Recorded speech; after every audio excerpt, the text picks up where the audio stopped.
Hello and welcome to this video where we're taking a look at the reveal of the new champion abilities Mel. So we're gonna have two things in this season, which was actually in the previous video, I just didn't notice them. Leblanc is getting a rework.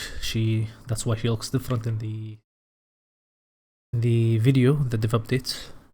Mentioned that this is her rework, you know, she looks fire. Vladimir, I'm not sure about. He does look similar, but like different clothes, so it could be only a skin. I don't think he's getting a rework. But she is getting a rework, Mel. Mel is coming out also. This is an ability they showed in the dev update. Insane ability, by the way. Like, look at this. It can, like, it bounces back any projectiles. For example, pretty sure where, I think they showed here, like, for example, like Jinx ult, it will go where it was coming from, right? I don't know if this video shows it, but for example, like this, they showed this in the dev update. So you have the Israel ult, for example, turns where it comes from. Veigar ult, it's targeted, so it goes back to Veigar. This one I'm not quite sure about, but why is this targeted exactly? Like, why is Lux one targeted? But it is. This makes his ability the best ability in the game, I think. Like, holy. Look at this. Look at the way it returns fully. And by the way, from what they said, if an ability, for example, Jinx ult and that stuff, like if it's bounced back, if the range increases the damage, it will continue to increase the damage when you return it. Which is very OP. It sounds very OP. This is one of the only abilities they mentioned. You go to our other abilities. And we know from Riot's PBE leak from yesterday that she will have an Arcane Counselor skin, so that will probably be her Season 1 white dress build overlook. She does also have a... By the way, if she gets a skin, fire. I'm not gonna lie, fire skin. Also, LeBlanc, I think this might be the best reward they've done. Like, Victor looks okay, but let's be honest, LeBlanc looks so good compared to, like, okay, let's look at LeBlanc. Okay, let's look at this. This is LeBlanc before. Okay, she doesn't look bad. I don't know about the model. I'm pretty sure this is, yeah, so she doesn't look that bad. But like, come on, compare this to this, bro. She looks so good. And especially, like, I'm pretty sure the idea is like they tie her more into her role. So LeBlanc, I'm not sure about all of these, but it could be a skin. But yeah, like Leblanc's, this visual update looks so good. Or visual rework. So yeah, we're excited. The new season is gonna be live, I think, at 12. So when I wake up in the morning, I'm gonna stream that. So yeah, for now we don't have a new season. We only have we have the new map, but we don't have the new season, so we're basically stuck with that. And so yeah, so also this is the only ability they showed. I'm waiting for the champion spotlight though. But this is a skin they showed also, yeah. They showed the skin in the spotlight. Also want to take a look at the patch notes, because I think that's going to be interesting. I took a look at them, obviously. I like opened them before. But I didn't get to I got to the season part. I didn't get to the full thing. So obviously, I'm excited for this, the Katarina Prestige skin. Where is it? This one. And the Samira, obviously, skins. Bro, Samira's skin looks so good. What the fuck? And yeah, we're also getting Set for some reason. Renata also, Israel. Elise one, yeah, so Elise was a skin. That's why she looked so different. Atakan, bro, Atakan looks so broken in these, like with the boots and the other like stuff. It looks like the game is gonna be so much different. We'll see. For some reason, as you can see, there's no nerfs. There's buffs. all the roles are getting affected by the changes. So basically what they said, they're can show it here. So they're adding this monster that's gonna be like early game when one of them is gonna spawn at 14 minutes instead of the... Oh no, you need to kill it by 14 minutes? Oh, okay, so it depends on where the damage is. So where you have damage, and then you will get... Yeah, okay, so his walls that appear when his bits appear. So there's two types of them, okay? And there's different walls you get for each of them. He spawns at 20 minutes and can appear in the river close to either top or bottom lane. So he appears, you know, in one of them. And it's gonna be the side that has more damage and kills by 14 minutes. So after 14 minutes, so 14 to 20 doesn't matter, but by 14, like, it's decided. And I guess at 14, the pit will appear, so you will know which side to fight for. Then his buffs are OP. I'm not sure which one was OP, but one of them was so OP.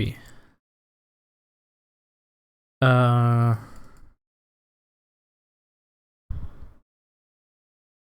whatever. Respawning next to turrets, just like inhibitors next to turrets will now respawn. Okay, yeah. This is a very good one of the changes, which is the respawning of Nexus turrets. I love this change. But I'm not sure about everything else. We'll see how it works in game. You know, Atekan looks interesting. I don't understand the buffs yet. So it says upon taken down, Voracious okay, this is called Voracious Atekan. The team that slayed him receives a permanent 40 gold bonus to champion the takedowns. Okay, so you get basically... Okay. Okay, this is a weird thing to have. And one-time death mitigation effect. Wait. A one-time death mitigation effect for the next 150 seconds. So if they would die, instead the players will enter status for 2 seconds and return to base after another 3.5 seconds. When this happens, the would-be killer instead gains 100 gold and 1 blood petal for their team.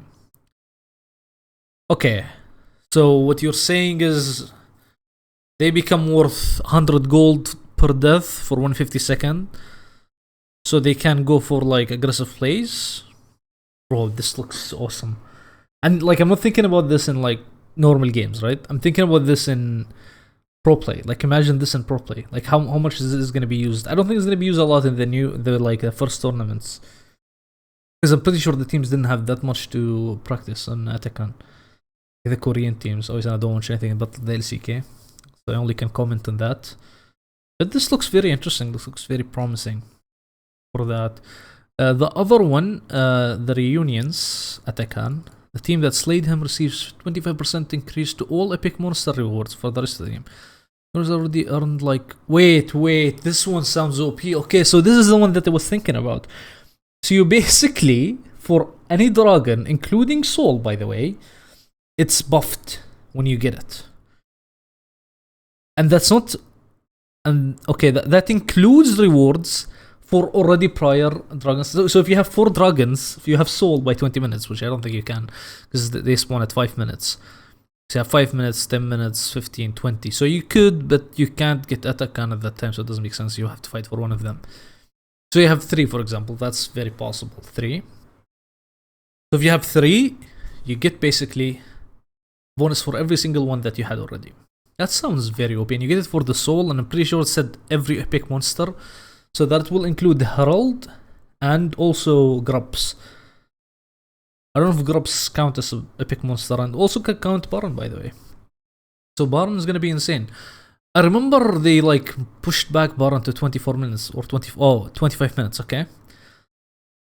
Yeah, so this is, everybody said this is gonna be a nerf for T1, but yeah, no, I don't think so, guys. I don't think so. This update is nice because like every late game, which you get to a lot when I'm playing, trust me, you get there a lot. You have like no Nexus turrets and you're just stuck at base. You can't do anything. You can't fight for dragons, you can't fight for Soul, nothing. You're scared of a backstab. And like, you're the only one fed in your team, so if you just go to the fucking fight, your team is dead and the game ends. And if you don't, they're not gonna get the objective. They're gonna get soul, or they're gonna get what's it called? I forgot the elder. Yeah, they're gonna get elder. So yeah, that's not that good. And oh, this is a very good thing. Okay, the Noxus theme change in the map. It's not that much, but it's very good, I think. This one is weird, which is the upgrades. So I don't understand them exactly. I'm pretty sure everybody was saying 5 movement speed does not equal 5 magic resist, for example. So what they're saying is like this one, swiftness boots, look to be the best boots in the game for ADCs, and for like, I'm pretty sure I saw them played even with the supports to like roam around the map. Like in current scrims that I was seeing online. So yeah, the upgrades obviously very OP, I think. And every single one of them, like, look at this, like, what the hell? This one might seem exciting, but look at this. It doesn't matter, like, trust me, in this, 10 magic resistance beats 3 magic penetration by not just a little bit, by a lot. The 10%. So just so you guys understand, the 10% magic penetration is good. Not early game though. So yeah, I mean this might be a buff for late game. We'll see. I've not played Katarina in a while. I don't think I'll play her for a little bit. You know, she's very fun to play, but the issue is you have to play off your junglers, and I never get good junglers when I play, so I never get to have fun with that champ. I just get camped 24/7. It's crazy. What else do you have? Yeah, you have all these boots. You know, every single one of them is a buff. This one is you get 10. Yeah, swiftness boosts 10 also, movement speed. Because you have movement speed by 4%. Yeah, this one I think is what they said is crazy. This one increases by 10% while out of combat. This one gives the total 4%. So ADCs are gonna be insane. And you will see this, by the way, I guarantee it to you, because we have Ruler and GG right now. I'm a GG supporter, just so you guys know. We're gonna have this shit. We're gonna have Ruler playing Misfortune. We're playing Jhin. We're playing all these champions in the first game, which is gonna be very interesting. It's gonna be fearless. We'll see how the teams adapt to that. A lot of people were saying like pick 5 ADCs, so no ADCs, but it's a 5 game series, so I'm not sure that sounds feasible, because you can't use the ADCs anymore, and you probably lose the game too. So I don't think that risk is worth it, but we'll see. The teleport also, you just dash instead of blink, and the cooldown is lower, and you can like do it anytime in the game now, which is gonna be very interesting, I think, for some plays like top for bot lane especially, like, because I think bot lane is gonna be very important with this change. This one is very weird, by the way. Like, this one might sound like it might be good for Katarina, but for me, it just feels like it's very bad for the champion. I feel like it's good for basically champions that lose lane, but also want to push fast, which does sound like Katarina, but also sounds like any melee champion in mid lane. So I think they're getting a buff there. And like the nerf sounds like it's going for like Melzahar, these champions that want to abuse you in lane, Syndra, you know, these champions, Oriana. You know, this type of champion look like they're gonna, because they have less time to fight, basically. So it's like the minions will die faster. Plus hitting according to Freak is gonna be the same, so we'll see. Then the XP range increase a little bit, so you can set back more. So they're basically making it safer to lane now, so yeah, we'll see. What else do we have? We have the champion bounties. From everybody else that like I was watching, I don't know if they changed it more, but I was looking at Nemesis and he was talking about how OP it is. So yeah, we'll see. We will see how good it is or negative it is, you know. Swift play, by the way, is coming to all these regions. So I don't know if you want to play Swift Whale. I can't talk. Swift play I think normal draft was the best. Swift play if you want to play casually with friends. This does make sense. I do like that idea. I don't like quick play. Quick play is horrible, so I think Swift Pulls is so much better. It just is, you know. And then this is about the ranked rewards and stuff. And then the champions. We have Ash. Kalista. Wait, they didn't mention that before. What? Okay, so first you have Ash, the passive adjusted. So the crit, it's 100% damage and crit percentage. Okay, and then Q damage and attack speed increased. Slowed by frost shots. Now it always freezes. Q range focus is higher. So they're reworking her, but they're buffing her, which doesn't make any sense. Because if you watch pro play, this literally is the best champion in the game. By the way, this W buff doesn't make any sense. Because, okay, so just so you guys understand, this is total AD versus bonus AD. So bonus AD, that means she doesn't need to build on hit, which is what she's building now. So what they're saying is, you want her to build not on hit, but she gets, you know, she needs attack speed. Attack speed is needed.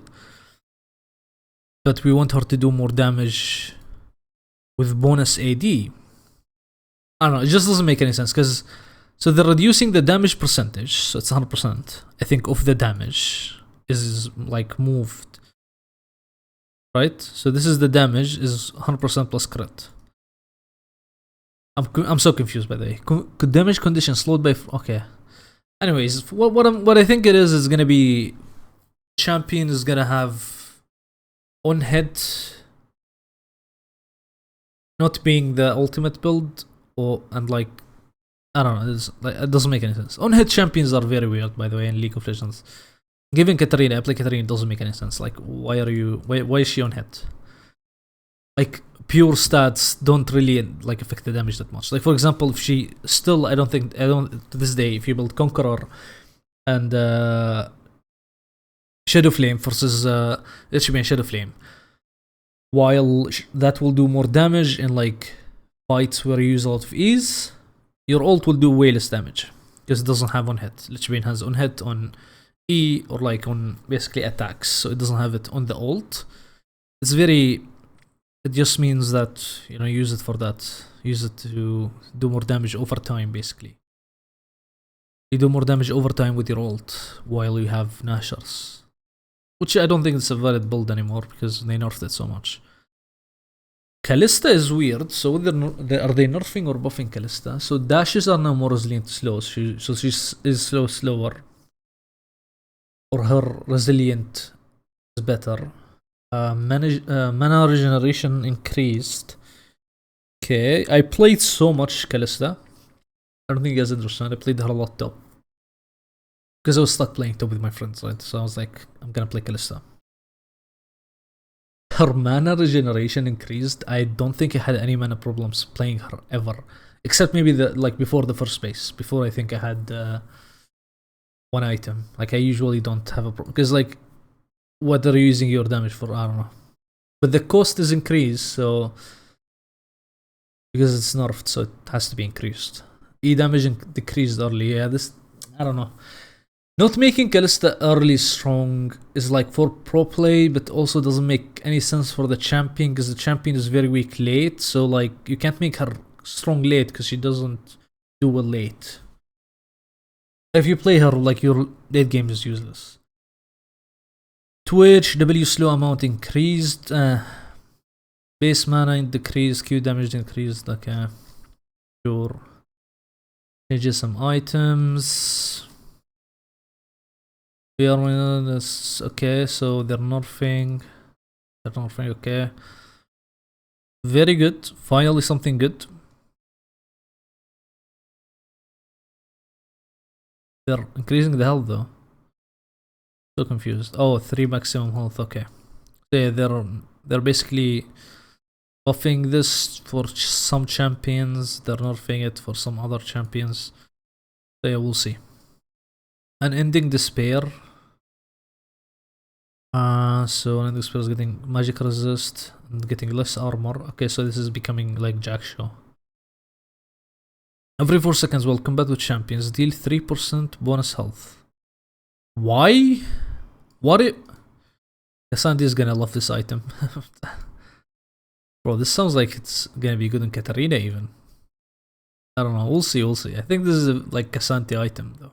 From like what it's doing. It deals 3% bonus health plus 8 to 15 based on level. So it's...